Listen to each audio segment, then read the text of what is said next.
जय गुरुदेव। उपराष्ट्रपति श्री जगदीप धनखड़ के अचानक दिए गए इस्तीफे से पूरा देश थोड़ी हैरानी की स्थिति में है।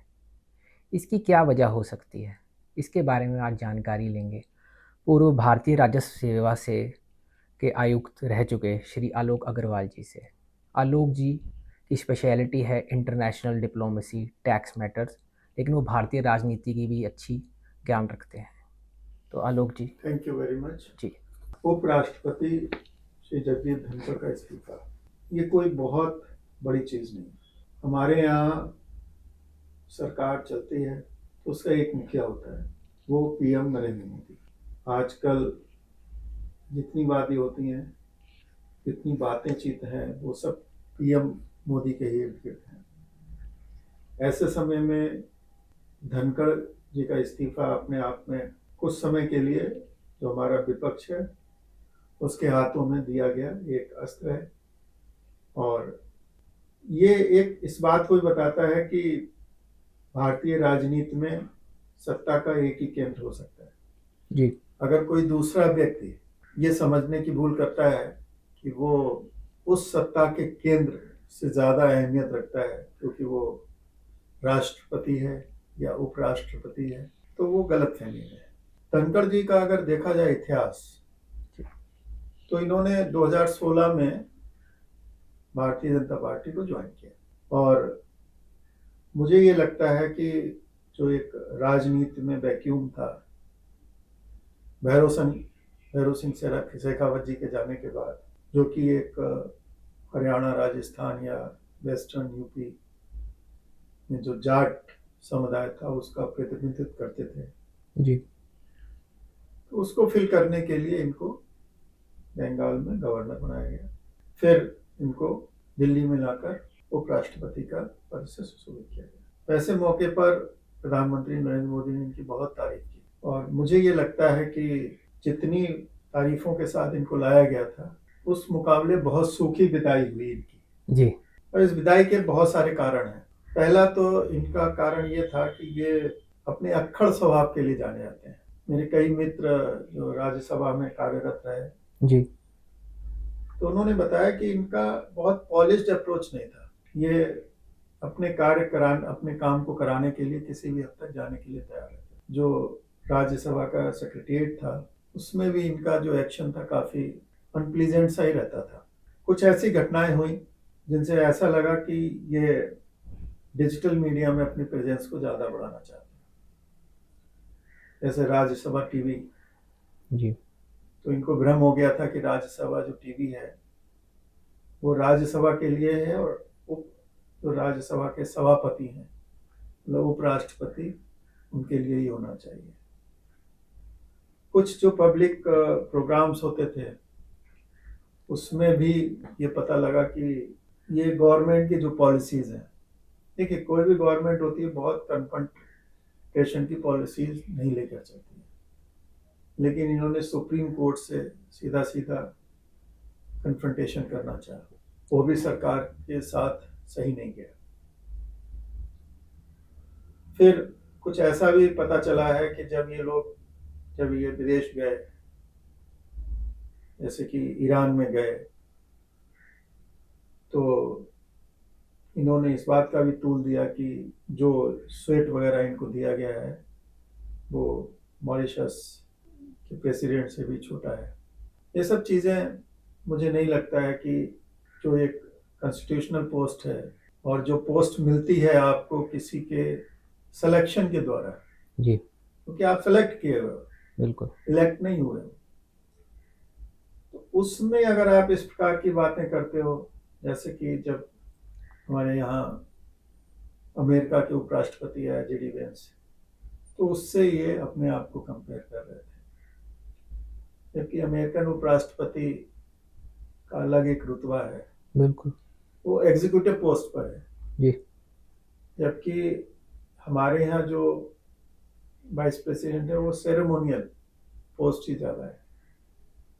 तो कुछ ऐसे भी खबरें आई कि ये चाहते थे कि इनकी सुरक्षा व्यवस्था भी वैसी हो जैसी प्रधानमंत्री की सुरक्षा व्यवस्था होती है। अच्छा। तो बहुत सारी बातें निकल कर आ रही हैं। जी, और इन बातों के बीच में मुझे ये लगता है कि जो इनके कार्यकलाप थे, इन्होंने कई बार कहा कि जो ब्यूरोक्रेटिक अप्रोच है वो चुनी हुई सरकार के साथ नहीं जा सकती है। तो उनका इंडिकेशन ये भी था कि जो पीएमओ है, जो प्रधानमंत्री मोदी का एक सेंट्रलाइज वर्किंग मॉड्यूल है, जी, तो उसके भी अगेंस्ट इनकी बातों को देखा गया। तो इन्होंने जुडिशरी से पंगा लिया, इन्होंने ब्यूरोक्रेसी से पंगा लिया।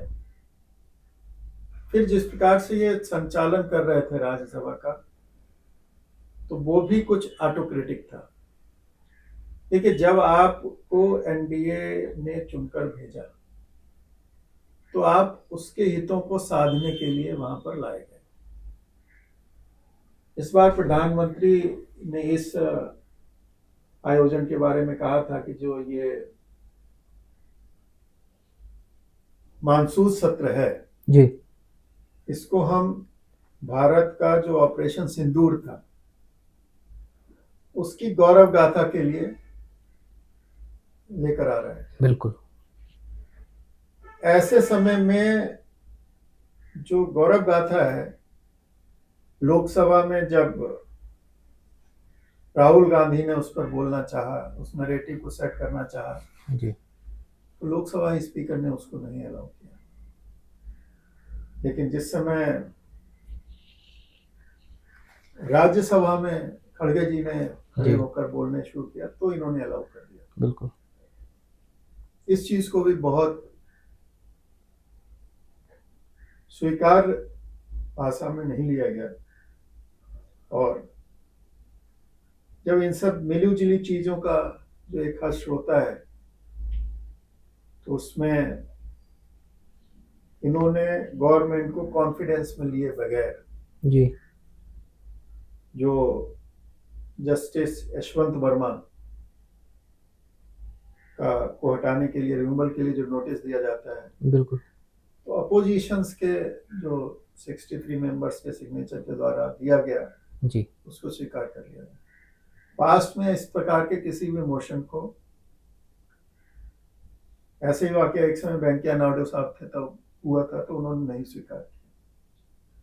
तो एक गवर्नमेंट की नीति होती है, वो चाहती थी कि लोकसभा में सबकी सर्वसहमत से ये बिल मोशन लाया जाए। जी, इसको अपोजिशन का मोशन मानकर नहीं स्वीकार किया गया। तो धनखड़ जी ने उसको स्वीकार कर लिया और उन्होंने सर्वदलीय बैठक की, जिसमें कि हमारे यहाँ के जेपी नड्डा साहब, किरण रिजिजू और मेघवाल साहब कोई नहीं पहुंचे। उसके बावजूद बाद में आके अपने सेक्रेटरीट को डायरेक्शन दिया कि आप पता कीजिए कि लोकसभा में ऐसा मोशन है क्या है कि नहीं है, जबकि वो पब्लिक डोमेन में था, जी, उनको पता था कि मोशन है। और उस मोशन को पता करने के लिए और फिर उसके बाद रूल बताते हैं कि ऐसी स्थिति में अपर हैंड किसका रहेगा। बिल्कुल। तो आप गवर्नमेंट की जो लाइन है उससे अलग जा रहे हो। ये एक सशक्त गवर्नमेंट थी और एनडीए की फुल मेजॉरिटी है, तो ऐसे गवर्नमेंट को ये सब बातें पसंद नहीं आई और उनको इस्तीफा देने के लिए कहा गया। अब वास्तव में इस्तीफा देने के लिए कहा गया या उनसे कुछ और बात कहने के लिए कहा गया, तो उन्होंने खुद इस्तीफा दिया। जी, इस बात को बाहर आते आते टाइम लगेगा। जैसा मैं जानता हूँ कि धनखड़ जी का स्वभाव है, बहुत दिन अपनी चुप्पी नहीं साधे रहेंगे, जी, बताएंगे कि क्यों इस्तीफा देना पड़ा उनको। देखिए, इसमें एक और भी बहुत बहुत महत्वपूर्ण कड़ी है कि अगर इस प्रकार से विपक्ष के मोशन को लिया जाए, तो आपको याद होगा कुछ दिन पहले इलाहाबाद के जस्टिस थे, वो बीएचपी के एक समारोह में गए थे, जस्टिस शेखर यादव, और उन्होंने हिंदुत्व के ऊपर कुछ बातें की थी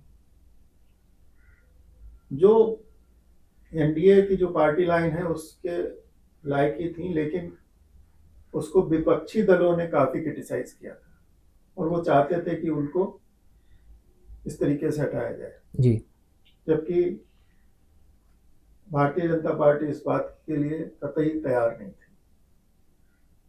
तो इस तरीके से उन्होंने एक गलत प्रेसिडेंट को सेट करने की कोशिश की। और ये जो गलत प्रेसिडेंट है, coupled with so many other things. देखिए, जब किसी का इतना इंपॉर्टेंट कॉन्स्टिट्यूशनल पोस्ट होता है तो उसको अगर इस्तीफा दिया जाता है तो वो भी एक टर्मोइल की तरीके से देखा जाता है। इनडायरेक्टली अगर देखा जाए तो वो भी एक गवर्नमेंट के लॉस के रूप में देखा जाता है। बिल्कुल। फिर भी ये चलते हुए मानसून सेशन में उनसे इस्तीफा दिलवाया गया है। जी। तो इसके मुझे ये लगता है कि कुछ ना कुछ और भी खिचड़ी पक रही थी। या तो वो ज्यादा फ्रेंडली हो गए विपक्ष के साथ, या उनका जो ईगो था वो कद से बड़ा हो गया, या उनके कुछ इस प्रकार के डिसीजन हुए जिससे कि उनकी रिलायबिलिटी और लॉयल्टी जी। टुवर्ड्स गवर्नमेंट जिस पर कि क्वेश्चन मार्क लग गया। बिल्कुल। तो मुझे लगता है ये सब कारण रहे होंगे जिसके कारण उन्होंने सेहत के बारे में बात करते हुए इस्तीफा दिया, जिसको कि बगैर समय गंवाए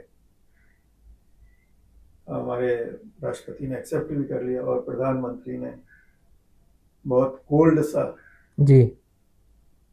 उसमें उनके सर्विसों के लिए धन्यवाद करते हुए उनको भविष्य के लिए बधाइयां भी दे दी। तो मुझे ये लगता है कि अब उनके पास दो तरीके हैं, या तो एज अ सीनियर लीडर वो मुरली मनोहर जोशी, लाल कृष्ण आडवाणी जी की तरह से नेपथ्य में चले जाएं, जी। या फिर वो सत्यपाल मलिक की तरीके से थोड़ा बहुत ऊधम मचाएं, उसके बाद शांत हो जाएं। लेकिन अब मुझे उनका पॉलिटिकल फ्यूचर नहीं दिखता है। जी। तो अगर देखा जाए तो क्या इनके इस्तीफे से जाटों का जो वोट बैंक है उस पर कोई असर पड़ेगा? देखिए, पहली चीज तो ये जो गणित है, गुणा भाग गणित, वो मुझे नहीं लगता कि आजकल इसको हमें करना चाहिए। हरियाणा में हम लोगों ने देखा कि अब लोग जाति के आधार पर वोट नहीं देते हैं, और इस तरीके से कौन सा कैंडिडेट है, किस प्रकार की बातें हैं। कुछ लोग बहुत खफा रहते हैं, पर्टिकुलरली जैसे कि मुंडन्स हैं, वो बीजेपी को नहीं पसंद करते हैं क्योंकि इनकी राइट विंग की जो पॉलिसीज हैं, जी। और ये मुखर है, लेकिन इनडायरेक्टली वो भी इंडिया की ग्रोथ को पसंद करते हैं, वोट नहीं देते हैं जी। बीजेपी को और उनको हराने की भी कोशिश करते हैं। लेकिन और लोगों में मैंने ऐसी धारणा नहीं देखी है। वोट वहाँ के लोकल कैंडिडेट्स जो हैं उस पर निर्भर करता है। जी।